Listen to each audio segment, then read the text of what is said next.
आपकी इस जर्नी में कौन कौन से रिसोर्सेज आपने फॉलो करे, एक बार वो जरूर शेयर कर दो। तो कोर्सेज से, वीडियोस से, यूट्यूब वीडियोस से और बुक्स से।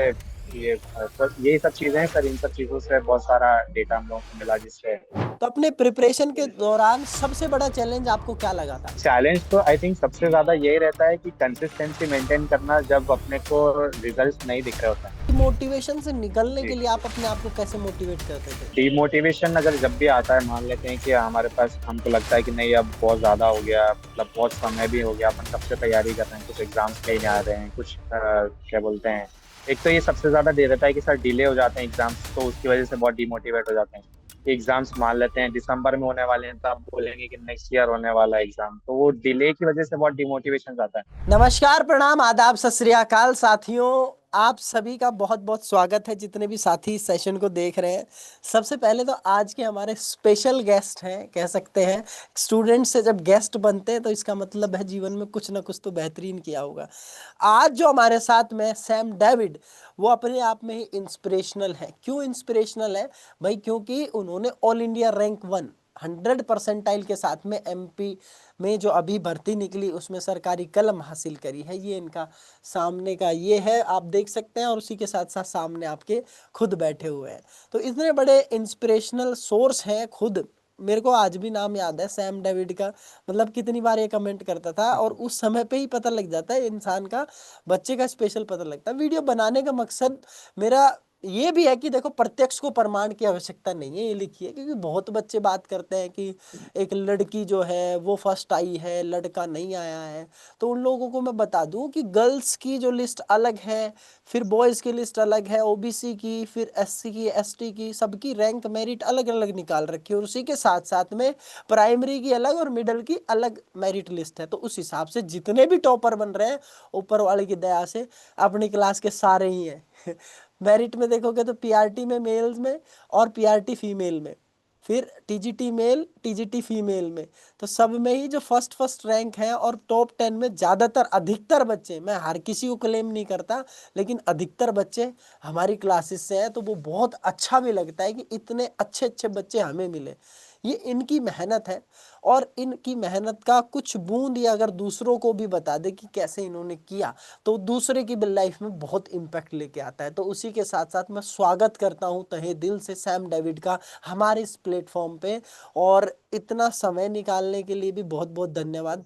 सैम डेविड, आपने कैसे किया, कैसे स्कूलिंग रही आपकी, आपका पूरा परिचय दीजिए प्लीज। सबसे पहले तो sir thank you very much, आपने मुझे इतना अप्रिशिएट किया। और मेरा नाम सैम डेविड है, और मैंने अपनी स्कूलिंग अल्फा स्कूल से करी है, Alpha higher secondary school. Then after मैंने अपना बीपीए बैचलर्स कंप्लीट किया बीएनएस कॉलेज भोपाल से। एंड करेंटली अभी मैं मास्टर्स परस्यू कर रहा हूँ डीवीएलए यूनिवर्सिटी इंदौर से। अच्छा, तो सबसे पहले तो अब ये बता दो कि आपकी जो जर्नी रही वो कैसे रही, कितना, पहली चीज तो कितने घंटे आप पढ़ते थे? सर एक्चुअली टाइम बहुत ज़्यादा फिक्स नहीं रहता था, क्योंकि रेगुलर हम लोगों का क्लासेस चलते थे, कॉलेजेस चलते थे, तो उसमें उस वजह से लगभग, मतलब जब भी टाइम मिलता था मॉर्निंग में, इवनिंग में, लगभग मॉर्निंग में हम लोग नया जितना भी पढ़ना रहता था, जैसे मान लेते हैं ट्रॉफीज के बारे में पढ़ना है, साई की स्कीम्स के बारे में पढ़ना है, और भी बहुत सारे जैसे ओलंपिक्स के बारे में पढ़ना है, तो जितने भी फैक्चुअल चीजें रहती थी वो मॉर्निंग में पढ़ लेते थे, क्योंकि मॉर्निंग में फ्रेश ब्रेन रहता है, तो फैक्चुअल डेटा बहुत आसानी से क्लियर हो जाता है। देन इवनिंग में हम लोग जब कॉलेज से आते थे, उसके बाद जो जितना भी फैक्चुअल डेटा पढ़ा है उसको एक बार रिवाइज करके सामने किसी को भी सुना देते थे, मतलब किसी भी पार्टनर को एक बार सुना देते थे, समझा देते थे।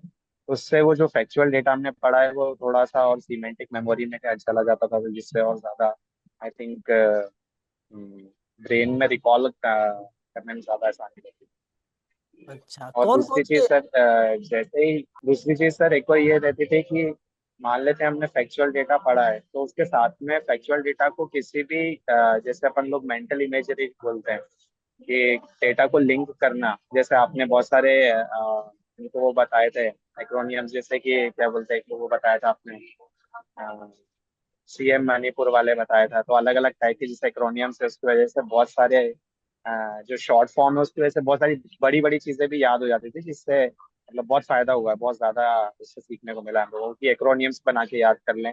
जिससे जो बड़ी चीजें हैं जो अपन एकदम से ध्यान नहीं ला सकते हैं उसको ट्रिक्स के माध्यम से हम लोग क्लियर कर सकते हैं। Very good. अच्छा, आपकी इस जर्नी में कौन कौन से रिसोर्सेज आपने फॉलो करे, एक बार वो जरूर शेयर कर दो। जी जी बिल्कुल बिल्कुल। यूट्यूब पर सर, आज के समय में यूट्यूब पर आई थिंक बहुत सारा फ्री कंटेंट अवेलेबल है, आपका बहुत सारा कंटेंट अवेलेबल है। और दूसरी चीज, कोर्सेज आपके अवेलेबल हैं जो अड्डा 24/7 पे अपने कोर्सेज मिलते हैं, तो वो कोर्सेज से, वीडियोस से, यूट्यूब वीडियोस से और बुक्स से, ये बस यही सब चीजें हैं सर। इन सब चीजों से बहुत सारा डेटा हम लोगों को मिला जिससे पढ़ने में आसानी मिली है। अच्छा, रिवीजन के लिए आपकी क्या स्ट्रेटेजी रहती थी? रिवाइज जब करते थे तब कब करते थे उस चीज को? जी, रिवाइज जैसे मान लेते हैं मॉर्निंग में हम लोगों ने डेटा पढ़ लिया, फैक्चुअल डेटा जितना भी रहता था, तो इवनिंग के समय में हम लोग उस चीज को रिवाइज कर लेते थे। और फिर रिवाइज करते टाइम एक और चीज ध्यान रखते थे कि मान ले हमने हमने रिवाइज किया है तो 3 दिन बाद वापस से उसको एक बार और पढ़ लें। 3 दिन के अगर अंदर हमने वापस अगर उसको पढ़ लिया या फिर किसी को समझा दिया है तो वो चीज आई थिंक वो बहुत ज्यादा अच्छे से याद रहती थी। अच्छा, प्रीवियस ईयर क्वेश्चंस का कितना बड़ा रोल रहा आपका? और आपके जब प्रीवियस ईयर क्वेश्चंस लगाते थे तो जी डिमोटिवेशन भी होता था क्या? कैसी फीलिंग होती थी? पीवाईक्यू लगा के बिल्कुल कैसा बिल्कुल लगता बिल्कुल था? बिल्कुल। पीवाईक्यू सर ऐसा रहता था कि मतलब स्टार्टिंग में जब लगाना चालू किया था तब बहुत दिक्कत आती थी क्योंकि क्वेश्चंस नए नए थे, लेकिन जैसे जैसे करके पीवाईक्यूज हम 500, 1000, 10,000 पीवाईक्यूज जैसे जैसे लगाना चालू किया तो वो फिर पता लगने लगा कि एक पैटर्न है जो रिपीट होता है हर बार। कि एक पैटर्न से क्वेश्चन बनता है, उसी में रिफ्रेम हो जाता है, वो रिफ्रेमिंग हो जाती है, रिफ्रेमिंग होके फिर वो सेम पैटर्न के ही क्वेश्चन रिफ्रेम होके आते हैं। तो उससे पता लगा कि मतलब लैंग्वेज चेंज हो जाती है, बाकी क्वेश्चंस आई थिंक सब जगह पर ही सेम रहते हैं सभी एग्जाम्स में। डेफिनेटली। अच्छा, ये जी आपके लाइफ में अभी जब आप प्रिपरेशन कर रहे थे तो सबकी लाइफ में ऐसे चैलेंजेस आते हैं, मोटिवेशन नहीं आता है। तो आपकी जी लाइफ में भी जरूर जी। हुआ होगा कि चैलेंजेस आए हैं। तो अपने प्रिपरेशन के दौरान सबसे बड़ा चैलेंज आपको क्या लगा था? सर चैलेंज तो आई थिंक सबसे ज्यादा यही रहता है कि कंसिस्टेंसी मेंटेन करना जब अपने को रिजल्ट नहीं दिख रहे होते हैं। क्योंकि बहुत सी बार ऐसा होता है कि फेलियर्स अपन को फेस करना रहता है लाइफ में। इससे पहले मैंने जब ईएमआरएस का दिया था तो ईएमआरएस में मेरा नहीं हो पाया था, तो उसकी वजह से फिर उसको अगर अपन डिमोटिवेशन में ले लेते हैं तो आई थिंक वो अपनी लाइफ का टर्निंग पॉइंट भी हो सकता है कि यहाँ से आप पीछे भी जा सकते हो और आगे भी जा सकते हो। अगर अपन ने उसको मोटिवेशन की तरह लिया है कि नहीं मैं और अच्छा करूंगा तो आई थिंक जब अपन मेहनत कर लेते हैं, अगर ठान लेते हैं तो I think everything is possible. अच्छा, जब आप पढ़ रहे थे तब आपने सोचा था कि मेरी फर्स्ट रैंक आ जाएगी? नहीं सर, बिल्कुल नहीं सोचा था। तो उस फिर भी टाइम हाँ, पे कहीं ना कहीं मन में था कि नहीं हमने मेहनत करी है तो कुछ ना कुछ तो अच्छा आने वाला है। तो लेकिन ये नहीं सोचा था कि फर्स्ट रैंक तक आ जाएगी। तो सैम, अब कैसा लग रहा है फर्स्ट रैंक आके? जब अब तो तुम्हें किसने बताया जब तुम्हारी फर्स्ट रैंक आई? रिजल्ट तुमने खुद देखा या किसी और ने बताया? जी जी जी, मैंने खुद ने देखा था सर। तो फिर एकदम मेरे अचानक फ्रेंड से का कॉल कैसा आया लगा? था कि रिजल्ट्स आ गए। बहुत अच्छा लगा था सर, अच्छी फीलिंग थी। फिर घर पे फोन लगाया, घर पे भी मम्मी पापा ने भी बोला कि बहुत अच्छा। और आई थिंक बहुत स्पेशल फीलिंग होती है जब अपन अपनी फील्ड के अंदर टॉप रैंक करते हैं, तो वो एक अलग ही फीलिंग है। सैम, आज से पहले कभी आई है तुम्हारी फर्स्ट रैंक, स्कूल में या कॉलेज में कहीं? कॉलेजेस में आई है, फिजिकल एजुकेशन में ही आई है, लेकिन स्कूल्स में भी आई है। लेकिन मतलब 10th से पहले पहले तक आई है। 10th के बाद आई थिंक मैं स्पोर्ट्स में चला गया था, तो स्पोर्ट्स लाइन की वजह से पढ़ाई इतनी नहीं हो पाई। बाकी हाँ। तो एक रैंक, फर्स्ट रैंक लाना बहुत ज्यादा मुश्किल था, लेकिन आपको कभी कभी तो ऐसा लगता होगा कि जी कि सिलेक्शन होगा कि नहीं होगा, यार ये कैसे हो पा रहा है। तो बहुत ज्यादा ऐसा हो जाता है एक बार कि मतलब डिमोटिवेट हो गया।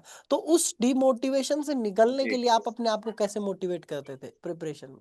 सर डिमोटिवेशन अगर जब भी आता है, मान लेते हैं कि हमारे पास, हमको लगता है कि नहीं अब बहुत ज्यादा हो गया, मतलब बहुत समय भी हो गया, अपन कब से तैयारी कर रहे हैं, कुछ एग्जाम्स नहीं आ रहे हैं, कुछ क्या बोलते हैं, एक तो ये सबसे ज्यादा डे रहता है कि सर डिले हो जाते हैं एग्जाम्स, तो उसकी वजह से बहुत डिमोटिवेट हो जाते हैं। एग्जाम्स मान लेते हैं दिसंबर में होने वाले हैं तो आप बोलेंगे कि नेक्स्ट ईयर होने वाला है एग्जाम, तो वो डिले की वजह से बहुत डिमोटिवेशन आता है। लेकिन फिर उसके बाद अपने आप को अपन मोटिवेट करते हैं कि नहीं थोड़ा सा और पुश करना है। बस वही मेरे को लगता है वही बाउंड्री है कि जो बाकियों को अलग करती है कि आप जस्ट कंसिस्टेंसी मेंटेन रखते हैं, भले ही डिसिप्लिन में कंटिन्यू आप 1 घंटा 2 घंटा पढ़ रहे हैं, लेकिन रेगुलर अगर कंसिस्टेंसी मेंटेन रखते हैं तो आई थिंक इसकी वजह से मोटिवेशन बना रहता है। क्या बात है। तो अच्छा, एक और चीज, एक और सवाल कि मैं तो चलो मेरा जी अलग है और किसी का अलग रहता है, हर किसी का अलग दिमाग चलता है, लेकिन अब दो तीन महीने बाद आपका एग्जाम है, तो आपकी अब पढ़ाई भी आप मेंटेन कर जी रहे हैं, लेकिन अब फिजिकल फिटनेस जी पे भी ध्यान देना है। तो क्या आपने वर्कआउट छोड़ दिया था या जी। वर्कआउट करते थे? क्या दिनचर्या रहती थी? जैसे एग्जाम आने वाला है तो उसकी दिनचर्या क्या रहती थी? जैसे एग्जाम क्लोज आता है तो आई थिंक फिजिकल वर्कआउट तो फिजिकल एजुकेशन वालों के लिए मैंडेटरी है। बिना फिजिकल वर्कआउट के तो दिमाग चलना पॉसिबल नहीं है। मॉर्निंग में हम लोग कंडीशनिंग वगैरह करते थे, कंडीशनिंग सेशन हम लोगों के होते हैं, तो मॉर्निंग में कंडीशनिंग वगैरह रहती है, कंडीशनिंग करते हैं, जिम वगैरह जाते हैं। और फिर उसके बाद जिम से आने के बाद खाना वगैरह खाया, अपना खाना खाने के बाद आपकी वीडियोस 2 3 वीडियोस देख लिए, मैराथन देख लिए। फिर मैराथन के बाद हम लोग जैसे जो मैराथन देखा था उसके नोट्स बनाते थे, शॉर्ट्स, जो आप एक्रोनियम्स बताते थे, शॉर्ट्स ऑफ एक्रोनियम्स, वो एक्रोनियम्स हम लोग लिख लेते थे। फिर वो एक्रोनियम्स को बार बार रिपीट करके एक दूसरे को सुनाते थे, जिससे हाँ। कि वो बार बार क्या बोलते हैं, रिपीट होता है तो उससे याद हो जाता है। एक चीज और अभी मैं कहना चाहूंगा, मेरा अचानक से याद आया कि सैम सबसे ज्यादा कमेंट करते थे तुम, मुझे जहां तक याद है तुम्हारा एक्टिवली जी हाँ जी कमेंट, हाँ जी। सैम डेविड सैम डेविड, दुनिया की आंखों में सैम डेविड भटकता रहता था कि सैम डेविड का कमेंट आ गया, आज सैम नहीं आया है, आज जी क्लास में सैम नहीं है, इस टाइप से करता रहता था। तो लाइक सैम इतने कमेंट करता था, और बच्चे बोलते हैं कि जो कमेंट करते हैं ना इतने ज्यादा, वो मतलब पढ़ नहीं रहे होते, लेकिन यहाँ कमेंट करने वाला फर्स्ट रैंक लेके आ रहा है। तो इस पे आपका क्या कहना है? जी हाँ सर, आई थिंक कमेंट करने से ये ज्यादा रहता था कि हाँ जल्दी से आंसर देना है, जल्दी से आंसर देना है, उस वजह से कमेंट करता था मैं। कि हाँ मतलब ऐसा हो गया था कि चीजें जब रिपीट होने लगती है तो अपन को पैटर्न समझ में आने लगता है, पैटर्न समझ में आने लगता है तो अपन जल्दी कोशिश करते हैं कि हाँ, क्योंकि कॉम्पिटेटिव एग्जाम्स में आई थिंक टाइमिंग मैटर करती है कि आप कितने जल्दी आंसर्स कर सकते हैं। तो वही मैं मैच करने की कोशिश करता था कि हाँ मैं थोड़ा जल्दी ट्राई करूँ आंसर देने का। कई बार गलत भी हो जाता था जिससे आप डांट भी देते थे कि देख के करा करो आंसर्स, लेकिन मैं ट्राई करता था कि हाँ मतलब जल्दी जल्दी आंसर दे सकूँ। मैं ये जरूर बोल देता, सैम तुमसे तो ये उम्मीद नहीं थी। जी सर बिल्कुल। क्योंकि कुछ बच्चे ऐसे हैं ना जो सही सही आंसर दे रहा है, हर दिन आंसर सही दे रहा है, फिर वो अचानक से गलत आंसर देता है, तो मैं कहूँगा जी भाई तुमसे तो ये उम्मीद नहीं थी, तुम तो पढ़ नहीं रहे हो इसका मतलब। बहुत बढ़िया। जी तो हाँ जी। एग्जाम एग्जाम का दिन कैसा था, उसका एक्सपीरियंस बताओ, नर्वसनेस थी, क्या किया था सुबह से लेके शाम तक, क्या डाइट ली थी? हाँ तो सर जैसे हम लोगों का exam I think Noon shift में था, सॉरी मॉर्निंग शिफ्ट में था, 10 10 AM से था। तो हम्म। मेरा होम टाउन है नीमच, वहीं पर ही एग्जाम सेंटर आया था। तो घर से ही मतलब पूरा ब्रेकफास्ट वगैरह करके हम लोग गए थे एग्जाम सेंटर में। हम लोग 2 3 लोग, 2 लोग थे मेरे साथ, एक फ्रेंड भी था, उसका भी नीमच आया था। तो हम लोग 2 लोग गए थे, मॉर्निंग में ब्रेकफास्ट वगैरह करा था, हाँ। डाइट वगैरह अच्छी ली। उसके बाद हम लोग गए, 1 घंटा पहले ही चले गए थे, रजिस्ट्रेशन वगैरह करा। रजिस्ट्रेशन करने के बाद 1 घंटा पहले हम लोग एग्जाम सेंटर में बैठ गए थे। फिर वहां पर जब बैठे थे तो उसके बाद मतलब हाँ हल्की सी नर्वसनेस थी, लेकिन एक्साइटमेंट भी था, क्योंकि हम लोग मैं मेरे को श्योर था कि हाँ मैं प्रिपेयर्ड हूँ, मतलब इनफ प्रिपरेशन मैंने कर ली है कि हाँ ये एग्जाम में क्लियर कर सकता हूँ। फिर भी एक नर्वसनेस रहती है कि हाँ हो पाएगा कि नहीं हो पाएगा, कि हो पाएगा। सभी को आई थिंक थोड़ी सी जनरल नर्वसनेस स्ट्रेस रहता है, तो वो मेरे को भी था जनरल। लेकिन जब पेपर देखा थोड़ा आई थिंक बहुत ज्यादा डिफिकल्ट भी नहीं था और बहुत ज्यादा इजी भी नहीं था, मीडियम मॉडरेट मीडियम लेवल का एग्जाम था। तो जब करा, स्क्रीन पर नंबर आया तो देखकर फिर थोड़ा सेटिस्फेक्शन आया। फिर उसके बाद घर पे बताया तो घर पे भी बोले ठीक है, अच्छा है, अब देखते हैं रिजल्ट्स में क्या होता है। तो हाँ लाइट ना हल्की सी नर्वसनेस थी और थोड़ा एक्साइटमेंट भी था एग्जाम को लेकर, क्योंकि अच्छा, बहुत तैयारी करी थी इसके लिए। कोई ऐसे दोस्त होंगे जिनको डेडिकेट करना चाहोगे कि प्रिपरेशन के दौरान उन्होंने साथ दिया हो आपका बहुत ज्यादा? जी सर बिल्कुल। अ, हम लोग साथ में पढ़ाई करते थे, एक आयुष गौर करके था, एक गजेंद्र था। हम लोग 2 जने हैं बिल्कुल, हम लोग 3 जने थे टोटल। तो 3 जन, तीनों का एग्जाम था, हम लोग एक ही कॉलेज में है। तो हम तीनों मिलके एक साथ आपके वीडियोस वगैरह देखते थे, और देख के फिर उसके बाद अभी तीनों का हुआ पूरा क्वालिफाई? प्रिपरेशन करते थे साथ में, एक दूसरे को बाकियों सुनाते का भी क्या थे। रिजल्ट रहा? जी सर, एक एक का हुआ है, एक का हुआ है। 78 मार्क्स आए आयुष गौर के, बहुत मेरे बढ़िया। साथ वाला जो था उसमें। जी बहुत बढ़िया, शानदार। अब ये बता दो कि जो बच्चे थे अभी तैयारी कर रहे हैं, जाहिर सी बात है आप रैंक लेके आए हो, जी तो इसको वो भी बच्चे जी देखेंगे बिल्कुल। जिनको आगे रैंक लेके आनी है। तो क्या करे वो जी हाँ जी। एवरेज बच्चा जिससे कि रैंक आ सके? ये पांच चार पांच गोल्डन टिप्स दे दो एक बच्चों को जो कि प्रिपरेशन के दौरान उनको मदद मिले। जी हाँ, I think consistency is the key. Consistency सबसे इम्पोर्टेंट है, क्योंकि अगर आप कंसिस्टेंट नहीं है, एक दिन आप मोटिवेशन ले सकते हो, 2 दिन मोटिवेशन ले सकते हो, 10 दिन मोटिवेशन ले सकते हो, लेकिन कंसिस्टेंसी ही है जो आपको सक्सेस की तरफ ले जाती है। बहुत सारे दिन ऐसे आएंगे जिसमें ऐसा लगेगा कि नहीं, आज नहीं करते हैं, परसों नहीं करते हैं, लेकिन वो 2 दिन का गैप आपको आगे चल के बहुत ज्यादा ब्रेक डाउन करता जाएगा जब आप फ्यूचर में आगे जाएंगे। तो वो 1-2 दिन का गैप भी नहीं छोड़ना। जिस दिन लगता है कि हाँ बिल्कुल नहीं करने की इच्छा हो रही है, उस दिन 1 घंटा आधा घंटा पढ़ लिया, लेकिन वो कंसिस्टेंसी जरूरी है कि आप कंटिन्यू मेंटेन करके रखें पेस। दूसरी चीज, सर पढ़ाते ही हैं, बहुत अच्छा पढ़ाते हैं, तो सर के जितने भी वीडियोस है, मैराथन्स है, वो मैराथन्स कंटिन्यू आप देखते रहो, वीडियोस देखते रहो। भले ही आप पेड कोर्स आई थिंक इतना इंपॉर्टेंट नहीं है, यूट्यूब पे सर ने बहुत कंटेंट दे रखा है, वो कंटेंट भी अगर आप पढ़ लेते हैं तो वो भी I think more than enough है एग्जाम्स के लिए, क्या एग्जाम्स को कैरी करने के लिए। और तीसरा पॉइंट यह है कि हाइड्रेशन बहुत इंपॉर्टेंट है, एक्सरसाइज बहुत इंपॉर्टेंट है, अपनी पर्सनल लाइफ भी बहुत इंपॉर्टेंट है। 100% अगर आप पूरा ही पढ़ाई में घुस जाओगे तो मेरे को नहीं लगता अपना ब्रेन उतना कैरी कर पाएगा। क्योंकि जब आप मेंटली स्ट्रांग बनोगे, जब आप फिजिकली स्ट्रांग होंगे, अगर आप फिजिकली स्ट्रांग नहीं है तो आप मेंटली स्ट्रांग भी नहीं बन सकते। क्योंकि जो अपना नर्वस सिस्टम है, तो वो फिजिकल एक्सरसाइज मांगता है।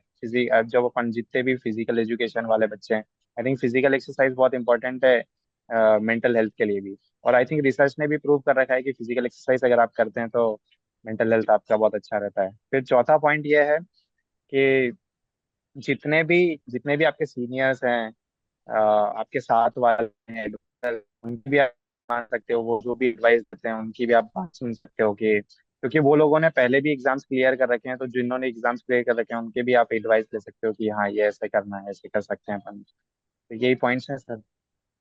बहुत बढ़िया। बहुत सारे सीनियर भी हमारी लाइफ में होते हैं, तो मैं चाहूंगा आपके भी सीनियर जी जरूर हाँ। रहे होंगे आपकी लाइफ में। तो एक आध सीनियर को जी जी। जरूर आप नाम लेके डेडिकेट करो। वैसे तो सभी सीनियर होते हैं, लेकिन फिर भी एक दो को तो आपको करना जी ही जी पड़ेगा। तो बताओ कौन थे वो? सर, हमारे जब मैं वीएनएस कॉलेज में था, आई थिंक एक यश जहांगीर सर करके थे।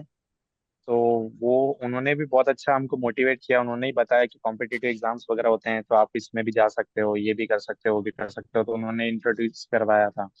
फिर एक और अभी जब मैं डीएवी भी देवी अहिल्या में गया था, तो वहां पर भी एक सीनियर थे अपने, क्या नाम है उनका, संजू सर करके। तो उन्होंने भी बहुत अच्छा हमको मोटिवेट किया। उन्होंने बताया था कि ऐसे एग्जाम्स कैरी होते हैं, ये यूजीसी होता है, ये होता है। तो फिर हम लोगों ने धीरे धीरे करके प्रिपरेशन चालू किया। बहुत जबरदस्त। आप ये बता दीजिए, अब रैपिड फायर क्वेश्चन कर लेता हूँ एक दो। आपका फेवरेट स्पोर्ट्स कौन सा है? जिम्नास्टिक्स। अच्छा, आपको खुद जिम्नास्टिक्स के ही हो आप? जी हाँ, मैं नेशनल मेडलिस्ट हूँ जिम्नास्टिक्स में। अरे वाह, जबरदस्त यार। सैम तो आपके फेवरेट प्लेयर कौन है फिर? कोहे उचिमुरा जिम्नास्टिक्स प्लेयर, अच्छा, ये कहाँ से है? जापान। वाह यार। जापान एक देश ही ऐसा है जहां से हम दोनों के ही दिल जुड़े हुए हैं। जूडो भी जी हाँ। जापान का है। तो काफी अच्छी। अच्छा, आप जी हाँ। रात में प्रेफर करते थे पढ़ाई करना या सुबह, दिन में? Morning morning sir. Mornings. Very good यार। अच्छा, ये बताओ कि जी। नोट्स नोट्स ज्यादा बेनिफिशियल है या डायरेक्ट बुक पढ़ना, कि डायरेक्ट बुक पढ़ो नोट्स मत बनाओ? नहीं, आई थिंक नोट्स मेरे हिसाब से बहुत ज्यादा बेनिफिशियल है। हम्म। अच्छा, ये बात भी बता दो। आप वन लाइन में बताना है कि आपको फ्यूचर फिजिकल एजुकेशन टीचर्स को क्या कहना चाहोगे, जो आपके साथ लगेंगे या फिर जो अभी लगे हुए हैं या आगे लगेंगे? जी। फ्यूचर फिजिकल एजुकेशन टीचर्स को तो मैं यही कहना चाहूंगा कि फिजिकल एजुकेशन एक ऐसा फील्ड है जो कि आई थिंक ओवरऑल डेवलपमेंट करता है चाइल्ड का। तो जरूरी नहीं है कि आप उसको जस्ट स्पोर्ट्स खिलाओ, स्पोर्ट्स के अलावा आप मोरल डेवलपमेंट करा सकते हो उनका। आई थिंक उन लोग, बहुत सारे बच्चे हैं जिनकी डिफॉर्मिटीज होती है, उनको करेक्ट कर सकते हैं। फिजिकल एजुकेशन का लेवल खाली स्पोर्ट्स खिलाने तक ही नहीं होके, उसके अंदर बहुत सारे क्राइटेरियाज ऐड हो जाते हैं जिसको आप कवर अप कर सकते हैं। जैसे एक पोस्चरल डिफॉर्मिटी आप सही कर सकते हैं बच्चों की, न्यूट्रिशन उनका सुधार सकते हैं, उनका पर्सनालिटी ग्रूम कर सकते हैं। बहुत सारी ऐसी फील्ड्स है जो आई थिंक सॉफ्ट स्किल्स होती है, जो एक फिजिकल एजुकेशन टीचर बच्चों को सिखा सकता है, जो आई थिंक ऑर्डिनरी टीचर्स के बस का नहीं क्या बात है, बहुत जबरदस्त। अच्छा, वैसे मैंने आज तक बहुत सारे पॉडकास्ट करे हैं, अच्छे अच्छे बच्चों के भी करे हैं लेकिन अब पहला है। पॉडकास्ट जी ऐसा कर रहा हूँ, उसके पीछे एक कारण है। तो बहुत लोग क्रिटिसाइज करते हैं एक्चुअली में मेरी मैराथन्स को, पता नहीं क्यों। और मैं ये बिल्कुल भी सजेस्ट नहीं करता कि कोई अगर नया बच्चा आ रहा है पहली बार ही, तो वो आके बस मैराथन देख के एग्जाम देने चले जाए। तो ऐसा नहीं होता है, कभी भी आपको पढ़ना ही पड़ेगा, जी ये जी बात मैं बोलता हूँ जी पहली चीज। लेकिन अगर आपको बोलना चाहे कि मोनू जी सर की क्लासेस के बारे में या मैराथन्स के बारे में, जाहिर सी बात है मेरे सामने तो आप बोलोगे, लेकिन एक ऑनेस्ट रिव्यू मैं चाहूंगा कि मेरे सामने भी आप बुराई कर सको मेरी। तो ऑनेस्ट रिव्यू मेरी क्लासेस का और मेरी मैराथन्स का क्या होगा आपके लिए? आई थिंक सर क्लासेस तो आपका बहुत अच्छा है बेसिक्स कवर करने के लिए। जितने भी मतलब जो बेस होता है आई थिंक सबसे मैंडेटरी तो बेस ही है। बिना बेस के आप मैराथन देखोगे तो वो मैराथन तो I think revise as a revision अपन ले सकते हैं। क्लासेस के लिए बेस बहुत इंपॉर्टेंट है। जो आप बेस पढ़ाते हैं, जो रेगुलर क्लासेस लेते हैं, वो बेस आप बहुत अच्छे से कवर कराते हैं। फिर मैराथन जो है, जब अपन एग्जाम्स में मतलब 10 to 15 डेज हैं आप मैराथन लेते हैं, तो वो मैराथन बहुत ही ज्यादा बेनिफिशियल है। क्योंकि आई थिंक 90% क्वेश्चंस, जितने भी टीजीटी पीजीटी के क्वेश्चंस हैं, आई थिंक 90% क्वेश्चंस आपके मैराथन से ही आ जाते हैं। रिफ्रेम होके आते हैं, लेकिन आपके मैराथन से ही बहुत सारे क्वेश्चंस मिल जाते हैं उसमें से। तो मैराथन भी बहुत बेनिफिशियल है एग्जाम टाइम पे। वाह भाई, और अच्छा। जिसको शॉर्ट टर्म प्रिपरेशन करनी है, वो उसके लिए तो मैराथन एकदम बहुत ही ज्यादा, क्या बोल सकते हैं, रामबाण हो गया। रामबाण हो गया, जी हाँ। सही बात है। तो काफी इंस्पिरेशनल सेशन लगा यार, आपके साथ में मिलके बहुत अच्छा लगा। और मुझे ये सेशन करके बहुत मजा आया, थैंक यू सर। बहुत कुछ सीखने को भी मिला। बहुत बच्चों को बहुत कुछ सीखने को मिला होगा। और आपने बहुत अच्छी अच्छी गाइडेंस दी, बच्चों को बहुत कुछ बताया, और अपनी जर्नी भी शेयर करी। और जाहिर सी बात है, आपके माता पिता का बहुत बड़ा मोटिवेशन रहा है आपके पीछे, और आपके पीछे वो लगे ही रहे होंगे, जी जाहिर हाँ। सी बात है। तो जब डिमोटिवेट हो जाते थे या फिर नहीं होता था, नहीं पढ़ रहा थे, तो फिर माता पिता को किस तरीके से आपके हेल्प करते थे? माता पिता कैसे हेल्प करते थे आपको? सर आई थिंक पेरेंट्स का तो सबसे बड़ा रोल रहता है। क्योंकि मम्मी पापा, जो पेरेंट्स हैं, वही आपके स्ट्रगल्स देखते हैं, आपकी सक्सेस देखते हैं, आपकी जर्नी देखते हैं। मतलब स्टार्टिंग से एंड तक वही आपके साथ रहते हैं। तो उनको खुश देखना आई थिंक सबसे इम्पोर्टेंट चीज रहती है एक बच्चे के लिए, कि हाँ वो खुश हो जाएं। तो जब अपन खुश होते हैं तब वो खुश होते हैं। मतलब अपनी खुशी ही उनकी खुशी है। तो जब अपन सक्सेसफुल होता है तो उनको भी अच्छा लगता है। तो उसी वही चीज को मोटिवेशन में लेके, एज ए मोटिवेशन लेके अगर अपन आगे बढ़ते हैं कि हाँ नहीं, हमको अपने पेरेंट्स को प्राउड फील करवाना है कि उन्होंने अभी तक बचपन से अभी तक हमको पाला है, संभाला है। तो अब हमारी बारी है कि हम भी उनके लिए कुछ ना कुछ करें। तो यही एक अच्छा, बहुत अच्छा मोटिवेशन के कारण बनता है। तो क्या पेरेंट्स बात, का बहुत बड़ा रोल रहता है उसमें। जबरदस्त जी हाँ। भाई, जबरदस्त। मतलब यही यही एक मेन चीज रहती है। और जाहिर सी बात है, बचपन से आप जिनने जिम्नास्टिक्स करी होगी और मेडल लेके आए हो, तो जी हाँ। जिम्नास्टिक्स में आपके कोच भी रहे होंगे। तो कोच साहब को जी जरूर हाँ। आप कुछ कोच साहब के लिए भी कुछ दो शब्द कहें जरूर। तो, हमारे हमारे कोच का नाम था राजकुमार सर। ये सीआरपीएफ रिटायर्ड कोच थे। तो उन्होंने भी बहुत मोटिवेट किया मेरे को। एक बार इंजरी हो गया था शोल्डर में, जिसकी वजह से मेरे को अनफॉर्चुनेटली जिम्नास्टिक्स छोड़ना पड़ा। लेकिन फिर सर ने मेरे को मोटिवेट किया। सर बोले कि कोई बात नहीं है, आपको इंजरी हो गया तो आप कम से कम कोचिंग फील्ड में चले जाओ, या फिर आप टीचिंग फील्ड में चले जाओ। तो उन्होंने सजेस्ट किया था मुझे कि आप बीपीएड करके कोर्स होता है, वो कोर्स आप कर लो। तो बहुत मोटिवेट किया उन्होंने। बहुत अच्छे, मतलब उनके जैसा गुरु मेरे को नहीं लगता कि आज तक कभी मेरे को मिल पाएगा। क्योंकि उन्होंने मतलब पूरी लाइफ मेरी चेंज कर दी। मैं जब मेरे शोल्डर इंजरी हुआ था, उसके बाद मैं बिल्कुल डिमोटिवेट हो गया था। मैंने बोला था अब कुछ है ही नहीं लाइफ के, मैंने स्पोर्ट्स में ही करियर सोच लिया था। लेकिन फिर उन्होंने धीरे धीरे करके मेरा फील्ड चेंज करवाया। उन्होंने मोटिवेट किया, बोले कि नहीं तुम इसमें जाओ, ये ज्यादा बेटर रहेगा। तो धीरे धीरे करके फिर मैं टीचिंग टीचिंग फील्ड में आ गया। तो बस ऐसे ही जर्नी कंटिन्यू रही। तो कोच का मेरे बहुत बड़ा हाथ रहा उसमें। अच्छा, ऐसे अच्छा, दोस्त के बारे में भी हमने जी हाँ। बात कर ली, पेरेंट्स के बारे में भी बात कर ली, कोच साहब के बारे में बात कर ली। अभी हमने उस ऐसे दोस्त के बारे में बात नहीं करी है। एक दोस्त ऐसा भी होता है हमारे पास में जिसको हम डायरेक्टली ऐसे बोल जी। देते हैं, मतलब डिमोटिवेट हो रहा है, टेंशन में हो रहा है, तो हम ऐसे बोलते हैं थप्पड़ मार के, अबे साले क्या हो गया, तू आ चल घूमने चलते हैं। तो ये इस टाइप का जी कोई दोस्त जरूर होगा आपकी लाइफ में, तो एक बार उनके बारे में जरूर बताओ भाई। श्योर। मेरे बचपन का एक दोस्त है, फरदीन नाम से। तो हम लोग लगभग बचपन से ही अभी तक साथ में हैं, मतलब बिल्कुल एकदम 5-6 साल का था मैं जब से अभी तक हम लोगों का कनेक्शन साथ में है। तो जब भी क्या बोलते हैं कोई भी डिमोटिवेशन मिलता था या कुछ भी मतलब कोई भी चीज आती है ना, तो साथ में हम लोग जाके क्लियर कर देते हैं कि चलो आ जाओ, आज चलते हैं चाय पीने, चलो आज अपन चलते हैं, इधर उधर चलते हैं। तो वो हम साथ में रहकर मतलब एक दूसरे को मोटिवेट करते रहते थे। तो हम लोग दो जने बिल्कुल बहुत क्लोज है बिंदास। हमारे। बहुत जबरदस्त। अभी जी हाँ। बच्चों को लग रहा होगा कि मैं किस किस के बारे में क्या क्या बातें कर रहा हूँ। मैं ये बताना चाहता हूँ कि टॉपर्स की लाइफ में वो ऐसे नहीं होता कि बंद कमरे में बैठ गया और वो पढ़ रहा है तब वो टॉपर बना है। टॉपर जो होगा ना, उसका माइंडसेट जी ऐसा हाँ। होगा कि वो लाइफ में हर किसी को लेके चल रहा होगा साथ में, तब जाके टॉपर बनता है। टॉपर ऐसे ही थोड़ी बनते पढ़ पढ़ के। दुनियादारी की समझ होनी चाहिए, तब जाके आप अपना माइंड एक्सप्लोर कर पाओगे। तब जाके वो क्वेश्चन सोल्व कर पाओगे जो पढ़ने लिखने से नहीं, यहाँ से रीजनिंग से सॉल्व होते हैं। तब आप वो चीज एकदम निकाल पाओगे उस एग्जाम में से। तो काफी अच्छा सेशन रहा यार सैम डेविड, मजा आ गया। दिन में शुरुआत करी थी, अंधेरा हो गया, रात हो थैंक यू। गई।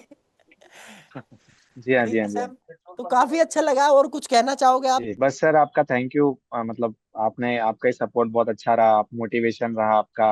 आप ही बार बार मोटिवेट करते थे मुझे भी, चैट में बार बार आप अनाउंस करते थे, जिससे मुझे भी लगता था नहीं, मुझे और ज्यादा अच्छा करना चाहिए। आप डांटते थे तो मुझे और एज ए मोटिवेशन मिलता था कि हाँ नहीं, मैं थोड़ा और अच्छा कर सकता हूँ, थोड़ा और अच्छा कर सकता हूँ। तो बहुत आपका बहुत बहुत थैंक यू कि आपने, और अड्डा 24/7 टीम का भी बहुत थैंक यू कि उन्होंने मुझे अपॉर्चुनिटी दी इस चीज़ के लिए। Thank you very much. Thank you so much Sam, thank you so much. इसी तरीके से आगे बढ़ते रहो, और मैं यही चाहूंगा कि आगे एमपीएड करो और बढ़िया नेटवर्क क्वालिफाई करो, असिस्टेंट प्रोफेसर लगो। यही मेरी उम्मीद रहेगी। आगे रुकना नहीं है, जर्नी छोटी नहीं है, अभी तो और आगे जाना है। जी। अभी सर मैंने रिसेंटली दिसंबर अटेम्प्ट में जीआरएफ क्वालिफाई भी किया था। हाँ, तो डेफिनेटली बहुत जी, जबरदस्त भाई। आपको बताया भी था मैंने। जी हाँ। Thank you sir. बहुत जबरदस्त जी। यार। मतलब अब तो आगे असिस्टेंट प्रोफेसर की तरफ ही देखना है, और क्या ही करना है अब। श्योर श्योर सर, बिल्कुल आपकी बिल्कुल, दुआ रही तो। बस ऊपर वाला है। चलो take care, bye bye Sam. मिलते हैं फिर thank you. Next meetup. Thank you sir. जरूर गुड़गांव आना श्योर। मिठाई लेके भाई। बाकी लोग जितने भी जी हमारे जी बिल्कुल सेलेक्टेड बिल्कुल। सेलेक्टेड कैंडिडेट्स हैं, उनसे भी कहना चाहूंगा कि आप मुझे डायरेक्टली मैसेज कर सकते हैं, इंस्टाग्राम पे, टेलीग्राम पे, कहीं पे भी। हम इस तरीके का गूगल मीट करके बाकी बच्चों को भी मोटिवेट कर सकते हैं। एक मार्गदर्शन उन बच्चों को भी मिलेगा जो वंचित है अभी इस मार्गदर्शन से। चलो thank you so much Sam, बहुत मजा आ गया, एकदम मजेदार थैंक यू सर। सेशन था।